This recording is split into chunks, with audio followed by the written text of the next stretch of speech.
ವೀಕ್ಷಕರೇ ನಮಸ್ಕಾರ. ನೀವು ನಿಮ್ಮ ಜೀವನದಲ್ಲಿ ಹೊಸ ವಿಷಯಗಳನ್ನ ಕಲಿಬೇಕೆ, ಹೊಸ ವಿಷಯಗಳನ್ನ ತಿಳ್ಕೊಳ್ಬೇಕೆ?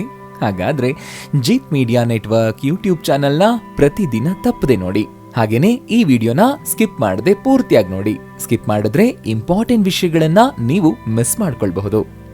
ವೀಕ್ಷಕರೇ, ಮನೇಲಿ ಅಗರಬತ್ತಿ ಅಥವಾ ಊದ್ಬತ್ತಿ ಬೆಳಗಬಾರದು, ಮನೆ ಸರ್ವನಾಶ ಆಗಬಹುದು ಅನ್ನೋ ರಹಸ್ಯ ಮಾಹಿತಿಯನ್ನ ಈ ವಿಡಿಯೋದಲ್ಲಿ ನಾನು ನಿಮಗೆ ತಿಳಿಸ್ಕೊಡ್ತೀನಿ. ಹಾಗೇನೆ ಈ ವಿಡಿಯೋದ ಕೆಳಗಡೆ ಓಂ ನಮಃ ಶಿವಾಯ ಅಂತ ಕಮೆಂಟ್ ಮಾಡಿ ಈಗಲೇ ಈ ವಿಡಿಯೋಗೆ ಒಂದು ಲೈಕ್ ಕೊಡೋದಕ್ಕೆ ಮರಿಬೇಡಿ. ನಮ್ಮ ವೈದಿಕ ಸನಾತನ ಹಿಂದೂ ಧರ್ಮದಲ್ಲಿ ಅಗರಬತ್ತಿಯ ಬಳಕೆಯನ್ನ ನಿಷೇಧಿಸಲಾಗಿದೆ. ಬಿದಿರಿನಿಂದ ಆಹಾರವನ್ನ ಬೇಯಿಸೋದಿಲ್ಲ. ಶವ ಸಂಸ್ಕಾರದ ಸಮಯದಲ್ಲಿ ಶವಯಾತ್ರೆಗೆ ಬಿದಿರಿನಿಂದ ಮಾಡಿದ ಚಟ್ಟವನ್ನೇ ಬಳಸೋದ್ರಿಂದ ಬಿದಿರಿನಿಂದ ಮಾಡಿದ ಅಗರಬತ್ತಿಗಳನ್ನ ದೇವರ ಮುಂದೆ ಬೆಳಗೋದನ್ನ ಅಶುಭ ಅಂತ ಹೇಳಲಾಗುತ್ತೆ. ಅಗರಬತ್ತಿಯ ಹೊಗೆಯಲ್ಲಿ ಕಂಡುಬರುವ ಪಾಲಿ ಆರೋಮ್ಯಾಟಿಕ್ಸ್ ಮತ್ತು ಹೈಡ್ರೋಕಾರ್ಬನ್ಗಳಿಂದಾಗಿ ಅಸ್ತಮಾ, ಕ್ಯಾನ್ಸರ್, ತಲೆನೋವು ಮತ್ತು ಕೆಮ್ಮಿನ ಸಾಧ್ಯತೆಗಳು ಹಲವು ಪಟ್ಟು ಇವೆ ಅಂತ ಸಂಶೋಧನೆಯೊಂದು ಬಹಿರಂಗಪಡಿಸಿದೆ. ಅಮೆರಿಕಾದ ಉತ್ತರ ಕೆರೋಲಿನಾ ವಿಶ್ವವಿದ್ಯಾಲಯದ Gillings school of global public health ಪ್ರಕಾರ ಅಗರಬತ್ತಿಗಳನ್ನ ಸುಡೋದ್ರಿಂದ ಮಾಲಿನ್ಯಕಾರಕ ಅನಿಲಗಳು ಹೊರಸೂಸುತ್ತವೆ ಅಂತ ಅಧ್ಯಯನ ತಿಳಿಸಿದೆ. ಇದು ಕಾರ್ಬನ್ ಮೊನಾಕ್ಸೈಡ್ ಅನ್ನು ಹೊಂದಿದ್ದು, ಮಾಲಿನ್ಯಕಾರಕ ಅನಿಲಗಳು ಶ್ವಾಸಕೋಶದ ಜೀವಕೋಶಗಳಲ್ಲಿ ಊತವನ್ನ ಉಂಟು ಮಾಡಬಹುದು. ಧರ್ಮಗ್ರಂಥಗಳಲ್ಲಿ ಬಿದಿರನ್ನ ಸುಡೋದನ್ನ ನಿಷೇಧಿಸಲಾಗಿದೆ. ಆದರೂ ಜನರು ಬಿದಿರಿನಿಂದ ಮಾಡಿದಂತಹ ಅಗರಬತ್ತಿಗಳನ್ನ ಬಳಕೆ ಮಾಡಿ ಸುಡ್ತಾರೆ. ಅಗರಬತ್ತಿಗಳನ್ನ ಸುಡೋದ್ರಿಂದ ಪಿತೃದೋಷ ಉಂಟಾಗುತ್ತೆ ಮತ್ತು ತಾಯಿಯ ವಂಶಕ್ಕೆ ಹಾನಿಯಾಗುತ್ತೆ. ಧರ್ಮಗ್ರಂಥಗಳಲ್ಲಿ, ಪೂಜಾ ವಿಧಿಗಳಲ್ಲಿ ಎಲ್ಲಿಯೂ ಅಗರಬತ್ತಿ ಬಳಕೆ ಬಗ್ಗೆ ಉಲ್ಲೇಖವಿಲ್ಲ. ಎಲ್ಲ ಕಡೆಯೂ ಧೂಪ ಮತ್ತು ದೀಪಗಳ ಬಳಕೆಗಳ ಬಗ್ಗೆ ಮಾತ್ರ ಹೇಳಲಾಗಿದೆ.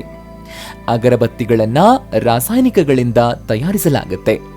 ರಾಸಾಯನಿಕಗಳು ಮತ್ತು ಬಿದಿರನ್ನ ಸುಟ್ಟು ಭಗವಂತನನ್ನ ಸಂತೋಷಪಡಿಸೋದಕ್ಕೆ ಸಾಧ್ಯವಿಲ್ಲ. ಎಲ್ಲಾ ಕೆಲಸಗಳು ಇನ್ನೇನು ಆಯ್ತು ಅನ್ನುವಷ್ಟರಲ್ಲಿ ಕೊನೆಗೆ ಕೈ ಕೊಡುತ್ತವೆ ಅಂತ ಸುಮಾರು ಜನ ಮಾತನಾಡೋದನ್ನ ನೀವು ಕೇಳಿರಬಹುದು. ಇದಕ್ಕೆ ಪಿತೃದೋಷ ಕಾರಣ ಏನು ಅಂದ್ರೆ ಅಗರಬತ್ತಿಗಳನ್ನ ಸುಡೋದು. ಪೂಜೆಯ ಫಲ ಸಂಪೂರ್ಣವಾಗಿ ಸಿಗಬೇಕು ಅಂದ್ರೆ ಅಗರಬತ್ತಿ ಬಳಕೆ ಇರಬಾರದು ಅಂತ ಹೇಳಲಾಗುತ್ತೆ. ಯವನನು ಹಿಂದೂಸ್ಥಾನದ ಮೇಲೆ ದಾಳಿ ಮಾಡಿದಾಗ ಹಿಂದೂ ಸೈನಿಕರು ಯುದ್ಧದ ಮೊದಲು ಪೂಜೆಯನ್ನ ಮಾಡ್ತಾ ಇದ್ರು. ಅದರಲ್ಲಿ ಅವರು ದೇವರಿಗೆ ಧೂಪದ್ರವ್ಯಗಳನ್ನ ಬೆಳಗಿಸಿ ನಂತರ ಯುದ್ಧ ಮಾಡ್ತಾ ಇದ್ರು. ಇದರಿಂದ ಯವನರು ಸೋಲನ್ನ ಎದುರಿಸಬೇಕಾಗಿ ಬಂದದ್ದನ್ನ ಕಂಡು ಔರಂಗಜೇಬನಂತಹ ಆಕ್ರಮಣಕಾರರು ದೇವಾಲಯಗಳನ್ನ ಕೆಡವುವುದಕ್ಕೆ ಪ್ರಾರಂಭಿಸಿದ್ರು.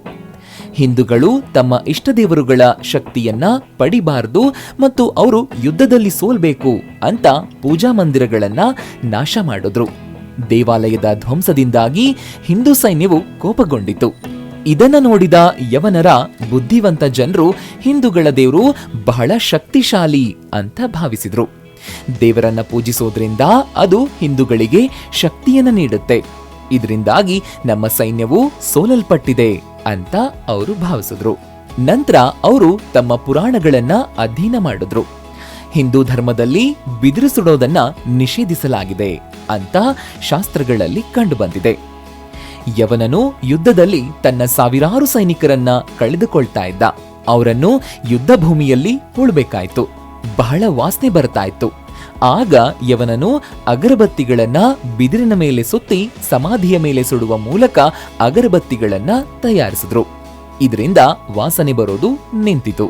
ಯವನರು ತಮ್ಮ ಮುಗ್ಧ ಸೈನಿಕರಿಗೆ ಧೂಪದ್ರವ್ಯವನ್ನ ತೋರಿಸಿ, ನಿಮ್ಮ ದೇವರು ಸುಗಂಧಭರಿತ ಧೂಪದಿಂದ ಪ್ರಸನ್ನನಾಗ್ತಾನೆ, ಈ ಧೂಪವನ್ನ ಹಚ್ಚಿ, ಅದು ತುಂಬಾ ಪರಿಮಳಯುಕ್ತವಾಗಿದೆ ಅಂತ ಹೇಳ್ತಾರೆ.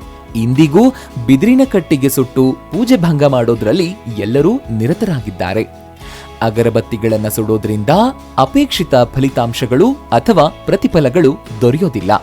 ಹಾಗಾಗಿ ಪೂಜೆಗಳಲ್ಲಿ ಮನೆಯಲ್ಲಿ ಬಿದಿರಿನಿಂದ ಮಾಡಿದ ಅಗರಬತ್ತಿ ಸುಡಬಾರದು. ಇದು ಮನೆಗೆ ಕೆಟ್ಟ ಫಲಿತಾಂಶಗಳನ್ನ, ಕಷ್ಟಗಳನ್ನ ಹೊತ್ತು ತರುತ್ತೆ. ಬಿದಿರು ಸುಡೋದು ನಮ್ಮ ಧರ್ಮದಲ್ಲಿ ನಿಷಿದ್ಧ. ಬಿದಿರು ಉರುವಲಾಗಿ ಬಹಳ ನಿಷ್ಪ್ರಯೋಜಕ. ಬಿದಿರು ಸುಟ್ಟರೆ ವಂಶ ಸುಡುತ್ತದೆ ಅಂತ ಹಿರಿಯರು ಹೇಳ್ತಾ ಇದ್ರು. ವಂಶಾವಳಿಗೂ ಬಿದಿರು ಸುಡೋದಕ್ಕೂ ಏನ್ ಸಂಬಂಧ ಅಂತ ನೋಡೋದಾದ್ರೆ, ನಮ್ಮ ಧರ್ಮಗ್ರಂಥಗಳು ಅಥವಾ ಮಹಾಪುರುಷರು ಯಾವುದೇ ಪ್ರಮುಖ ವಿಷಯಗಳನ್ನ ಹೇಳಿದ್ರೂ ಅದರ ಹಿಂದೆ ಖಂಡಿತವಾಗಿಯೂ ಕೆಲವು ವೈಜ್ಞಾನಿಕ ಅಂಶಗಳು ಅಡಗಿರುತ್ತವೆ. ಬಿದಿರನ್ನ ಸುಡೋದ್ರಿಂದ ಉತ್ಪತ್ತಿಯಾಗುವ ಹೊಗೆ ಶ್ವಾಸಕೋಶದ ಮೂಲಕ ಹಾದು ರಕ್ತಕ್ಕೆ ಸೇರಿದಾಗ ಅದು ಫಲವತ್ತತೆಯ ಮೇಲೆ ಪರಿಣಾಮ ಬೀರುತ್ತೆ. ಅಂದ್ರೆ ಅದು ಮನುಷ್ಯನ ನಪಂಸಕತೆ ದುರ್ಬಲರನ್ನಾಗಿ ಮಾಡುತ್ತೆ. ಈಗ ಇದು ವೈಜ್ಞಾನಿಕವಾಗಿ ಸಾಬೀತಾಗಿದೆ. ಅಂದ್ರೆ ಅದು ಶಕ್ತಿಹೀನತೆಯ ಕಡೆಗೆ ತಳ್ಳುತ್ತೆ. ಶ್ವಾಸಕೋಶದಲ್ಲಿ ಧೂಳಿನ ಶೇಖರಣೆಯಿಂದಾಗಿ ದೇಹವು ಸಾಕಷ್ಟು ಆಮ್ಲಜನಕವನ್ನ ಪಡೆಯೋದಿಲ್ಲ. ಈ ಕಾರಣದಿಂದಾಗಿ ದೇಹವು ಲೈಂಗಿಕ ಬಯಕೆಯನ್ನ ಸಂಪೂರ್ಣವಾಗಿ ಅನುಭವಿಸೋದಕ್ಕೆ ಸಾಧ್ಯವಾಗೋದಿಲ್ಲ. ದೇಹ ಎಷ್ಟೇ ಸದೃಢವಾಗಿದ್ರೂ ಶ್ವಾಸಕೋಶಗಳು ಇಂಗಾಲದಿಂದ ಮುಕ್ತವಾಗಿದ್ರೆ ಮಾತ್ರ ಲೈಂಗಿಕತೆಯನ್ನ ಆನಂದಿಸೋದಕ್ಕೆ ಸಾಧ್ಯವಾಗುತ್ತೆ. ಯಾಕೆಂದ್ರೆ ಲೈಂಗಿಕ ಬಯಕೆಗೆ ಸಾಕಷ್ಟು ಆಮ್ಲಜನಕದ ಅಗತ್ಯ ಇರುತ್ತೆ. ಇದು ಶ್ವಾಸಕೋಶದಲ್ಲಿ ಸಂಗ್ರಹವಾದ ಧೂಳಿನಿಂದ ಲಭ್ಯವಿರೋದಿಲ್ಲ.